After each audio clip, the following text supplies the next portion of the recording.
നമസ്കാരം. മലയാളി വാർത്തയുടെ പ്രിയപ്പെട്ട പ്രേക്ഷകരെ, തൃശൂർ ഗുരുവായൂരിൽ ഫ്രിഡ്ജ് പൊട്ടിത്തെറിച്ച് ദമ്പതികൾക്ക് പരിക്ക്. കുട്ടപ്പൻ, അംബിക എന്നീ ദമ്പതികൾക്കാണ് അപകടത്തിൽ പരിക്കേറ്റത്.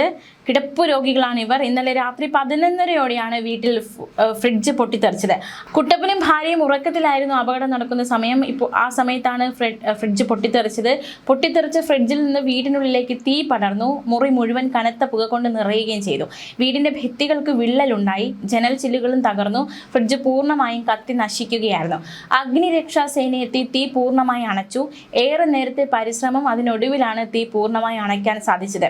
പുക ശ്വസിച്ച് ശ്വാസതടസ്സം നേരിട്ട ദമ്പതികളെ മുതുവട്ടൂർ രാജ ആശുപത്രിയിൽ പ്രവേശിപ്പിക്കുകയും ചെയ്തു. തുടർ ചികിത്സയ്ക്കായി ഇവരെ തൃശ്ശൂരിലെ സ്വകാര്യ ആശുപത്രിയിലേക്ക് മാറ്റിയിട്ടുണ്ട്.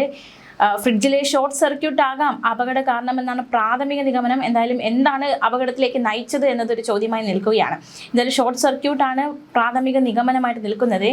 ഫ്രിഡ്ജിൽ ഷോർട്ട് സർക്യൂട്ട് ഉണ്ടായാൽ ഉടൻ തന്നെ ഫ്രിഡ്ജ് ഓഫാക്കി പ്ലഗ് ഊരി മാറ്റുക. കേബിളിലെ തകരാർ, കംപ്രസർ തകരാർ, ഫ്രിഡ്ജിനുള്ള വെള്ളം അല്ലെങ്കിൽ തെർമോസ്റ്റാറ്റ് പ്രശ്നങ്ങൾ എന്നിവയാണ് പ്രധാന കാരണങ്ങൾ. ഇതൊരു വലിയ തീപിടുത്തത്തിന് കാരണമാകാനുള്ള സാധ്യതയുണ്ട്. ഫ്രിഡ്ജിലെ ഷോർട്ട് സർക്യൂട്ടിൻ്റെ പ്രധാന കാരണങ്ങളും അവ പരിശോധിക്കേണ്ട മാർഗ്ഗങ്ങളും നമുക്ക് പരിശോധിക്കാം. വൈദ്യുതി കമ്പി പരിശോധിക്കുക. ഫ്രിഡ്ജിൻ്റെ പ്ലഗ് വയർ ഉരഞ്ഞു പൊളിഞ്ഞിട്ടുണ്ടെങ്കിലോ എലിയോ മറ്റോ കടിച്ചിട്ടുണ്ടെങ്കിലോ ഷോർട്ട് സർക്യൂട്ട് ഉണ്ടാകാം. കംപ്രസർ, ഫ്രിഡ്ജിൻ്റെ പ്രധാന ഭാഗമായ കംപ്രസറിനുള്ളിൽ വെള്ളം കയറുകയോ തകരാറ് സംഭവിക്കുകയോ ചെയ്താൽ ഫ്യൂസ് അടിച്ചു പോകും. ഫ്രീസ് ചെയ്യുന്ന ഭാഗത്തുള്ള ഹീറ്റർ തകരാറിലായാലും ഷോർട്ട് സർക്യൂട്ട് ഉണ്ടാകാം. തണുപ്പ് നിയന്ത്രണ ഉപകരണം, ഇതിൽ ഈർപ്പം തട്ടിയാൽ ഷോർട്ട് സർക്യൂട്ട് ഉണ്ടാകാൻ സാധ്യതയുണ്ട്. ശ്രദ്ധിക്കേണ്ട കാര്യങ്ങൾ: ഫ്രിഡ്ജ് ഇട്ടിരിക്കുന്ന സോക്കറ്റിൽ കത്തിയതിൻ്റെയോ കറുത്ത പാടുകളുടെയോ ഗന്ധം വരുന്നുണ്ടോ എന്ന് പരിശോധിക്കണം. ഫ്രിഡ്ജ് പ്രവർത്തിക്കുമ്പോൾ സ്വിച്ച് ബോർഡ് അധികം ചൂടാകുന്നുണ്ടോ എന്ന് ശ്രദ്ധിക്കണം.